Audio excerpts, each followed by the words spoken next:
Welcome students. Today we'll begin with the first chapter on page number 9, point number 1.7, coordination.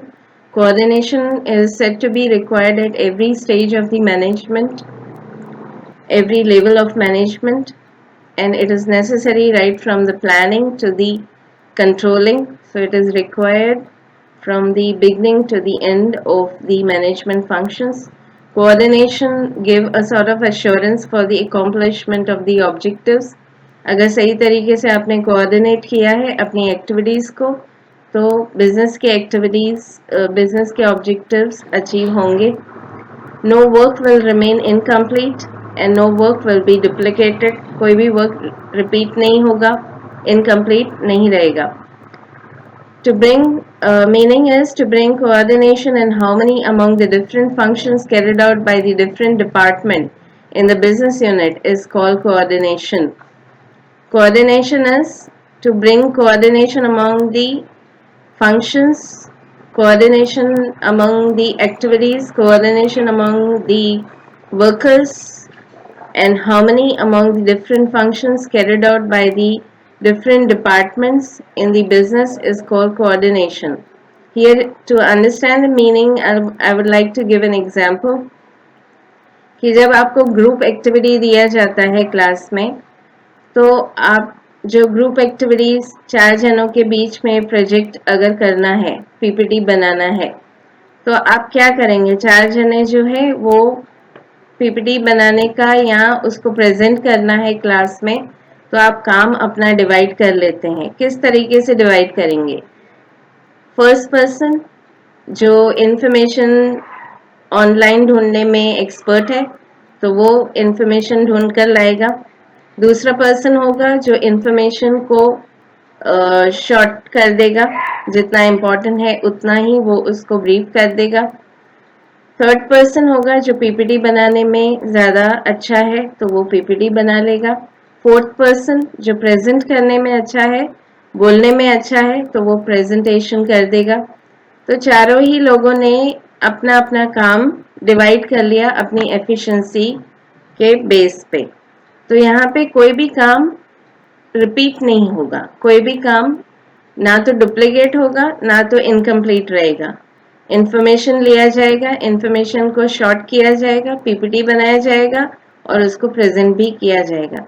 Same thing applies here that to bring the coordination and harmony among the different functions are carried out by the different departments in the business unit is called the coordination.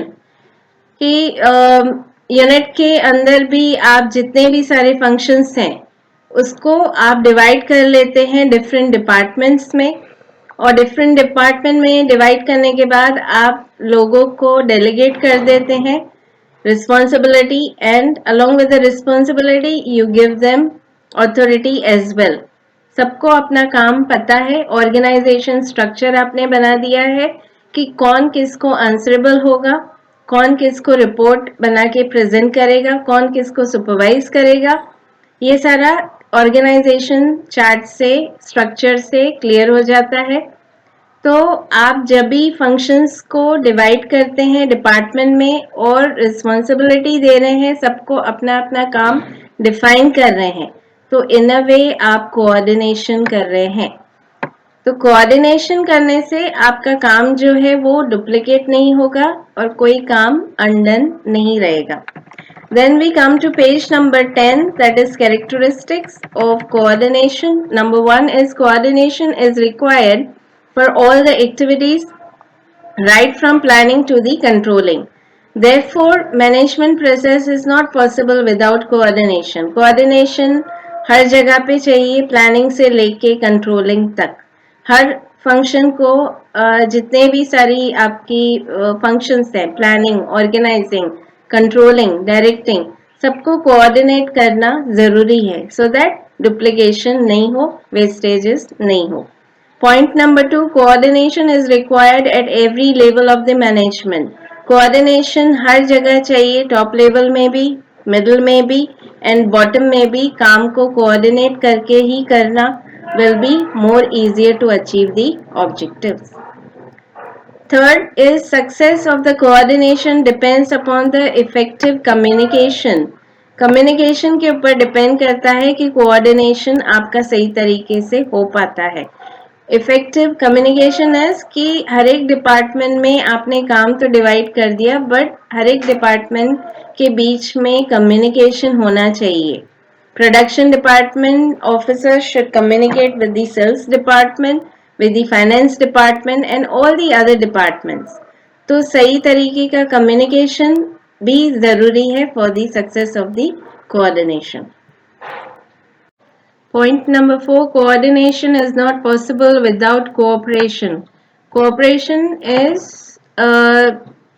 कि आप साथ मिलके unite होके cooperate होके काम करते हैं. जितने भी सारे एम्प्लॉयज एंगेज हैं इन द डिफरेंट एक्टिविटीज, जरूरी है कि उनके बीच में कोऑर्डिनेशन हो. And coordination is not the cooperation, दोनों अलग टर्म्स हैं. साथ मिलके काम करना, यूनाइट होके कोऑपरेशन से काम करना और कोऑर्डिनेट होके काम करना is different thing, but coordination के लिए cooperation is must for the various activities of the organization. Point number 5, optimum utilization of the business resources is possible due to the coordination.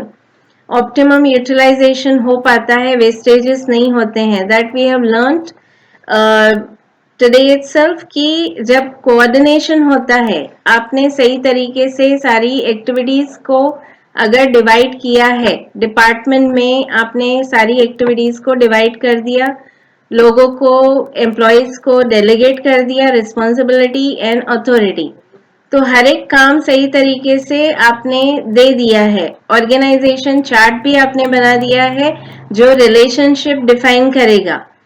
तो कोई भी काम जो है रह नहीं जाएगा कि जिसको आपने नहीं किया है. और उसके साथ साथ हर एक काम जो है वो आपने हर एक एम्प्लॉय को असाइन भी कर दिया, तो कोई डुप्लीकेशन भी यहाँ पे नहीं होगा. अगर डुप्लीकेशन नहीं होगा तो सही तरीके से optimum utilization of the resources होंगे, कोई वेस्टेजेस भी नहीं होंगे. Point number 6, coordination is a part of every activity of the management.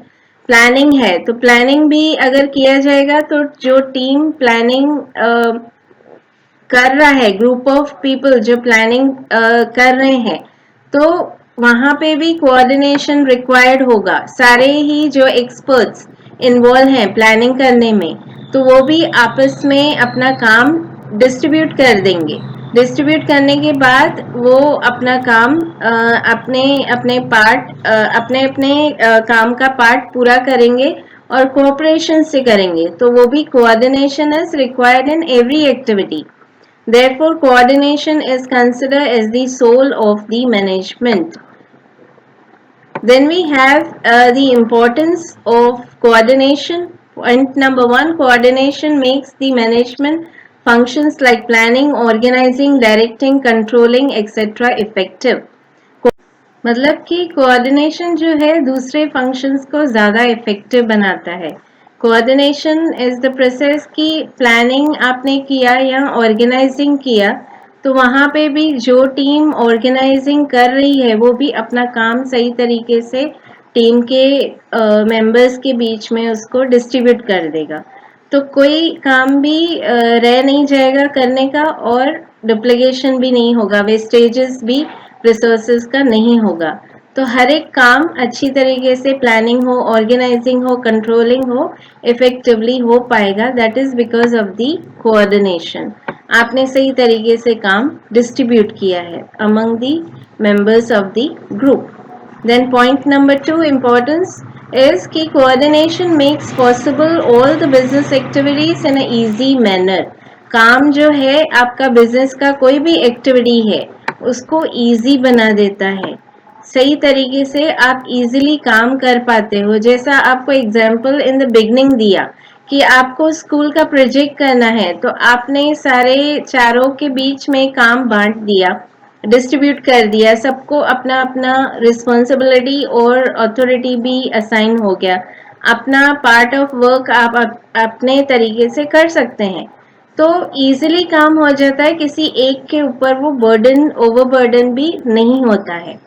Then point number 3, coordination does not leave the work incomplete and no possibility of the duplication. Coordination की वजह से कोई काम incomplete नहीं रहेगा और ना ही duplication होगा. Point number 4, coordination maintain the harmony among the various departments. तो सबको अपना अपना काम सही तरीके से पता है, किसको क्या करना है, कौन किसके अंडर काम कर रहा है, कौन किसको सुपरवाइज करने वाला है, कौन किसको आंसरेबल है, कौन किसको जाके अपने प्रॉब्लम्स को शेयर करना है. ये सारा ऑर्गेनाइजेशन स्ट्रक्चर से पता चल जाता है. तो आपस में हार्मनी रहता है, कोई डिस्प्यूट नहीं रहेगा कि ये मेरा काम नहीं है या ये आपका काम है.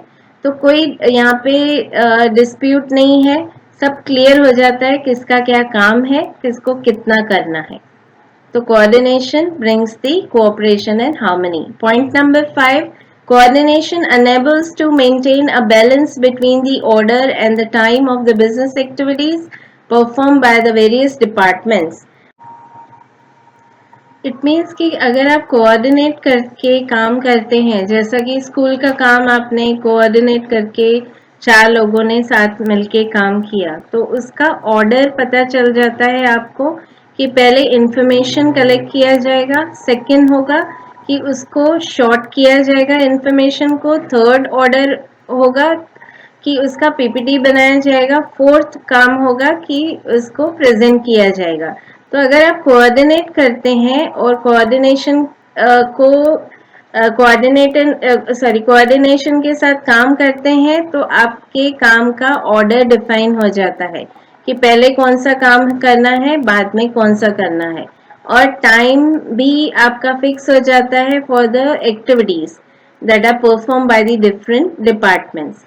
Then point number 6 is coordination leads towards the accomplishment of the pre-decided objectives. Coordination की वजह से बहुत easy हो जाता है कि आपने जो पहले से सोच के रखे हैं objectives, जो आपको अचीव करने हैं बिजनेस में, तो वो उनको अचीव करना भी आपके लिए बहुत easy हो जाता है. That's all. We are done with the coordination topic, meaning, characteristics and importance. At the end of this session, you'll be able to answer the question, what are the importance of coordination. Thank you.